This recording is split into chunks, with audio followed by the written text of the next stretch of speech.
There is something I was never supposed to say out loud. For years, I kept it buried. I told myself, nobody would believe me anyway.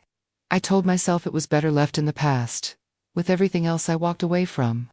But the longer I stayed quiet, the more I watched people I cared about suffer through things they could not explain. Marriages falling apart with no clear reason. Finances collapsing right at the moment of breakthrough. Health crises arriving out of nowhere. Emotional exhaustion that no amount of rest seemed to fix. And every single time, these were people who prayed. People who went to church. People who genuinely loved God. That is what finally broke my silence. Because I know why that happens. I know it not from a theology book, and not from a sermon series. I know it because for a significant part of my life, I sat on the other side of that equation. I was the one doing the targeting. I was the one reading the signs, identifying the openings, and moving through doors that most Christians do not even know they are leaving wide open. My name is not important right now. What matters is what I'm about to tell you. Most believers are walking around completely convinced they are protected. And some of them are right. But a striking number of them are not. And the terrifying part is that the ones who are most vulnerable are usually the ones who are most certain that they are fine. Stay with me. Because what I am about to reveal is not something most churches will ever teach you. And once you understand it, you will never look at your spiritual life the same way again. I want you to picture something for a moment. Imagine someone is watching you. Not physically. Not from across the street or through a window. But watching the way a person watches when they are deciding whether or not to move forward with something. Studying. Calculating. Looking for weak points, the way a careful hand looks for a crack in a wall before applying pressure. That is exactly what was happening. And I was part of it. When I was practicing, we did not waste effort on people indiscriminately. There was always an assessment first. A reading, you might call it. Though it was less mystical than it sounds, and far more methodical. We were looking for specific things. Specific conditions. And when those conditions were present, we knew the work would land. When they were absent, we moved on. It was that simple. What we were looking for was not weakness in the obvious sense. We were not looking for people who seemed fragile or broken on the surface. In fact, some of the most vulnerable targets I ever encountered were people who appeared completely put together, confident, spiritually active, respected in their communities. Leaders, even. What we were actually reading was alignment. Or more precisely, the lack of it. There is a version of spiritual life that looks correct from the outside, but is fractured underneath. The person is going through all the right motions. They are attending services, lifting their hands in worship, quoting scripture, participating in prayer groups. But beneath that surface, something is misaligned. A hidden contradiction. A door left open. And in that misalignment, there is access. I should not be telling you this in this much detail. But I cannot keep it to myself anymore. Here's what I noticed about how attacks actually manifest in someone's life when that access exists. It rarely looks dramatic at first. It looks like fatigue that will not lift no matter how much you sleep. It looks like the same problem cycling back, no matter how many times you pray through it. It looks like a wall you keep hitting in the same area of your life, month after month, year after year. Relationships that keep breaking down the same way. Financial situations that improve, and then collapse. A heaviness in your spirit that you have learned to explain away as stress or season. Most Christians experiencing these things are praying harder, fasting more, declaring scripture with more intensity, and they genuinely cannot understand why nothing shifts. The reason is not that God is distant. The reason is not that they lack faith. The reason is something most churches are not equipped to address, and it goes far deeper than what most deliverance ministries ever reach. Stay with me. Because I am about to get to the part that changes everything. Let me tell you about a woman I will call Rachel. Rachel was one of the most visibly devoted people in her congregation. She led worship on Sunday mornings. She mentored younger women. She had a reputation for being someone with a genuine prayer life, and by all appearances, that reputation was earned. She was not performing. She loved God. That part was real. But a request came in involving her. And when we began looking into her life, what we found was not what you would expect. Was not a dramatic sin. It was not something scandalous. It was something quieter. Rachel had been deeply wounded by a leader in her church several years earlier. Something unjust had happened, and instead of being addressed, it had been buried. She had stayed. She had continued serving. She had never spoken about it publicly. But she had never released it either. She was carrying it, quietly, underneath everything. And that wound had slowly hardened into something the Bible describes very precisely, a root of bitterness. From where I was standing at the time, that root was a door. Wide open. The work that was directed at Rachel was not blocked. And within months, her life began unraveling in ways she could not trace back to any visible source. Her health, her finances, a relationship that had been stable for years. She was praying through all of it. Her church was praying with her. But nothing was resolving, because nobody was addressing the actual entry point. I am not sharing that to frighten you. I am sharing it because Rachel's story is not unusual. It is the pattern I saw repeated more times than I can count. And here is what I need you to understand, because this is the turn that most spiritual conversations never reach. The problem is almost never a lack of prayer. The problem is almost never a lack of sincerity. The problem is legal access. Spiritual legal access. There is a principle operating in the unseen realm that most Western Christianity has largely lost the language for. It is the principle of legal ground. When certain conditions exist in a believer's life, there is what I can only describe as a lawful opening. Not because God has withdrawn. Not because the person is unloved or abandoned. But because something in their life, whether conscious or not, has created a gap between who they are on Sunday and who they are the rest of the week. Between what they declare and what they are actually living. Between the authority they have been given and the alignment required to sustain it. And the kingdom of darkness is extraordinarily good at finding that gap. Most churches teach people to pray more when they are under attack. And prayer matters deeply. But prayer directed at the symptom, while the legal ground remains untouched, is like treating a fever without removing the source of the infection. You may feel better temporarily, but the underlying condition has not changed. This is the thing most deliverance ministries miss. This is the thing most pastors were never taught. And this is exactly what I watched being exploited, over and over, from the inside. Okay? But there is something even deeper underneath this, that I have not told you yet. Something about what actually closes that legal access. Something about why some believers are genuinely untouchable, not because they are perfect, but because of something specific about how they are positioned. I am getting there. But first I need you to understand what is actually being assessed when a spiritually trained eye looks at a Christian's life. Because once you see it, you cannot unsee it. When I was trained, one of the first things I learned to observe was not what a person did. It was the distance between what a person believed and what a person lived. That distance, even when it was invisible to everyone around them, was detectable. I cannot fully explain the mechanics of that to someone who has never operated in that world. But I can tell you that it registered. It was as real and readable as body language. And the wider that distance, the more accessible the person was. What I did not understand then, and only came to understand after I surrendered my life to Christ, is that this distance is not just a spiritual vulnerability. It is a fracture in authority. And authority is everything in the unseen realm. Here is what I mean. Every believer has been given genuine spiritual authority. This is not poetic language. This is a legal and positional reality established by the finished work of Christ. The enemy knows this better than most Christians do. He does not dispute the existence of that authority.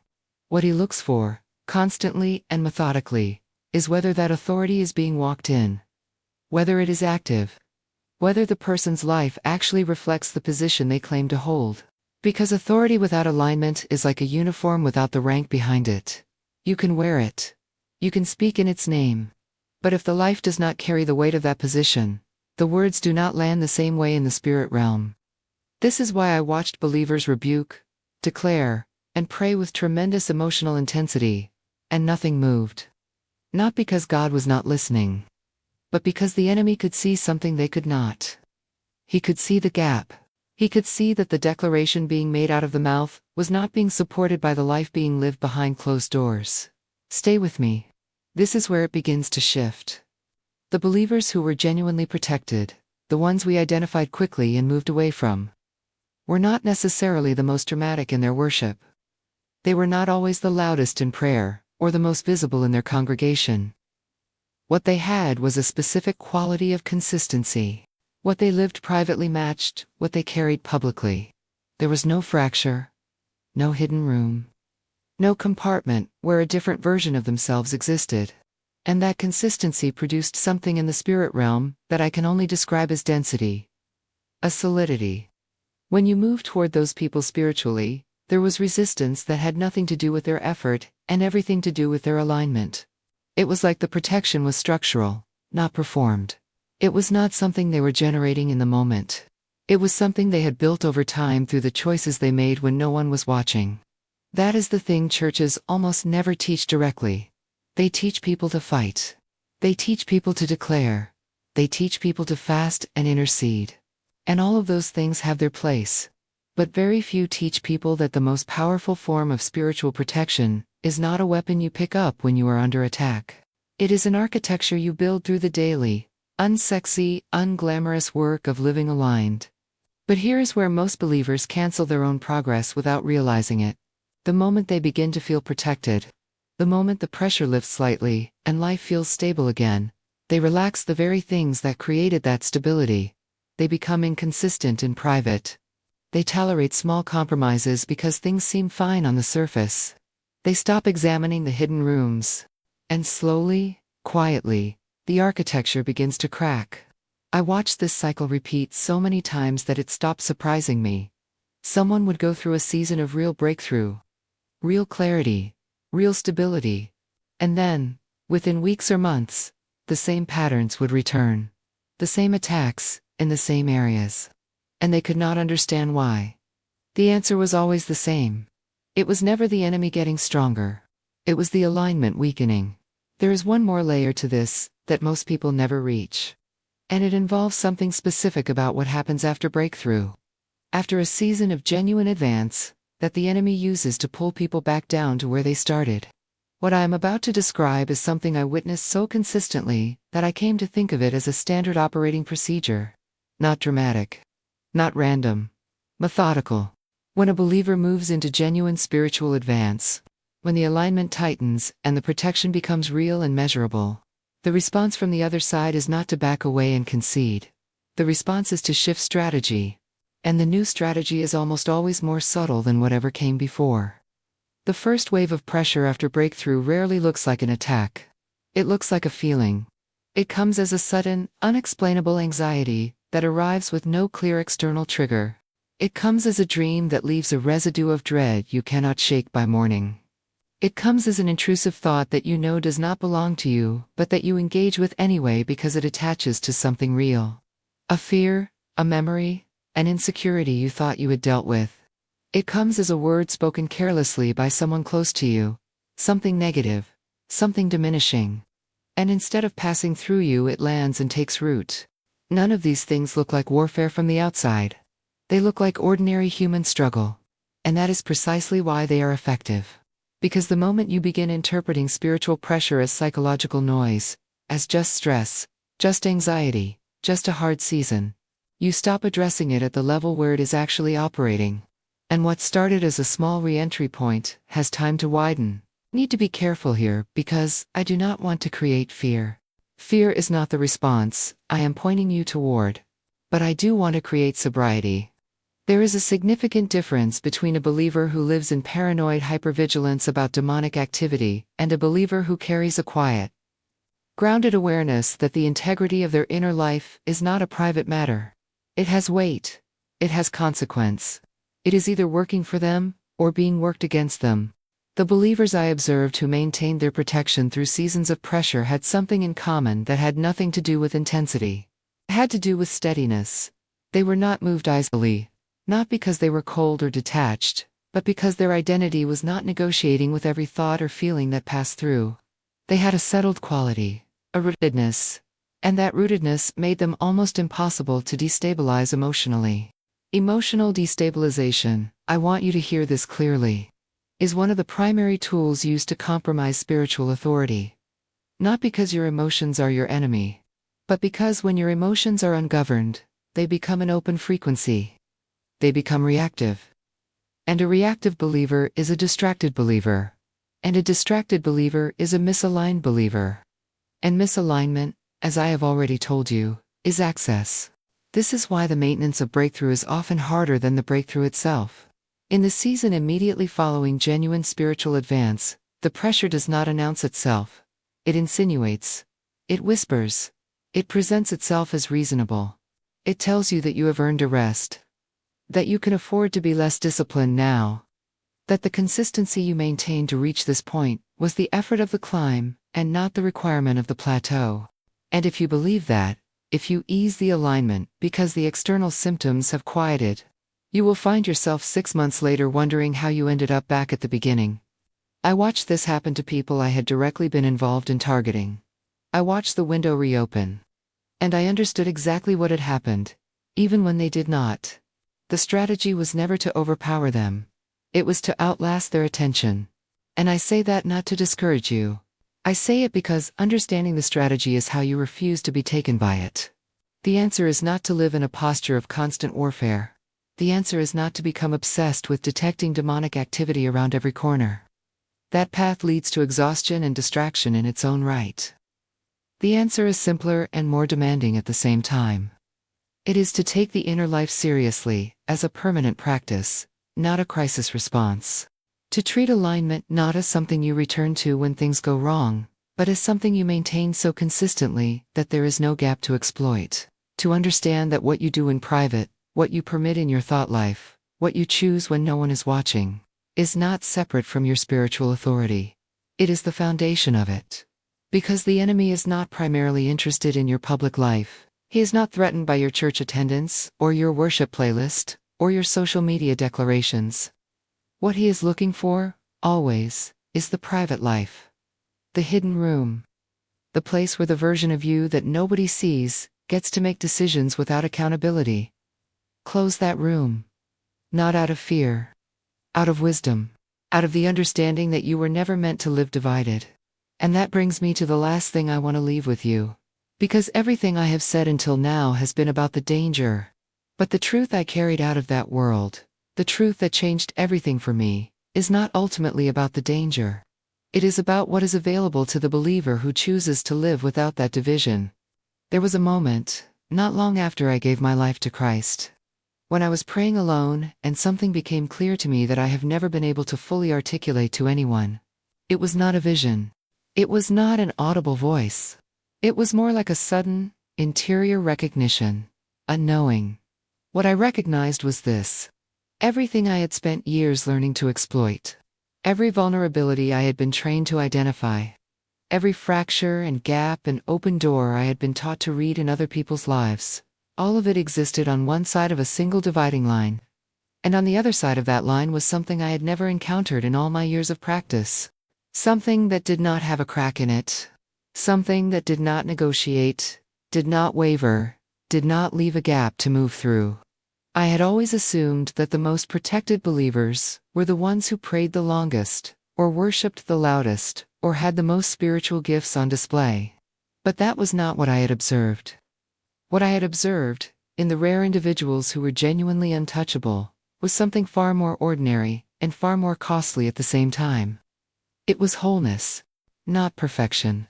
Not the absence of struggle or pain or human limitation, but an interior wholeness. A life where the private person and the public person were the same person. Where the faith declared on Sunday was the actual governing reality of every other day. Where the hidden room was not hidden because it was shameful, but because it was simply the same as everything else. Consistent. Integrated. Aligned. That kind of life does not produce a believer who is constantly fighting. It produces a believer who is constantly standing. And there is a profound difference between those two postures. Fighting implies an ongoing contest, a back and forth, a territory that keeps changing hands. Standing implies something already settled, a position already established, a ground already held. You were never called to live in perpetual spiritual combat. That framing, as dramatic as it feels, is not the posture of a believer who understands what has already been accomplished. You were called to stand in what has already been won. to occupy it, to maintain it through the quality of your daily choices and the integrity of your inner life. The heaven that upholds you is not looking for your performance. It is looking for your alignment. It is looking for the evidence, not in your public declarations, but in your private decisions, that you actually believe what you say you believe. That the authority you carry is not a costume, but a way of life. I left that world with a lot of things I could never undo. A lot of knowledge I carry quietly because not all of it belongs in every conversation. But the thing I carry most consistently, the thing that shapes how I pray and how I live and why I felt compelled to record this, is the memory of standing on the wrong side of that line and watching what genuine spiritual protection actually looks like from the outside. It does not look dramatic. It does not announce itself. It does not perform. It simply holds. And if anything I have shared here has landed somewhere real in you, I want to encourage you to do one thing before this day is over. Not a prayer of desperation. Not a declaration of spiritual warfare. Just a quiet, honest conversation with God about the hidden rooms. Ask Him to show you anything that is creating distance between who you are publicly and who you are privately. Ask Him not to condemn you, but to clarify. And then, when He shows you, do not negotiate with it. Do not explain it away. Simply bring it into alignment. Because the protection you are looking for is not somewhere outside of you waiting to be unlocked by the right prayer or the right fast or the right formula. It is the natural consequence of a life that refuses to be divided. That is what I came here to tell you. There is more to this conversation, and I will continue it. But for now, sit with this. Let it do what it needs to do. Because the people who take this seriously, not just intellectually, but in the actual fabric of how they live, are the ones I watched from the other side and could never touch. Be that person.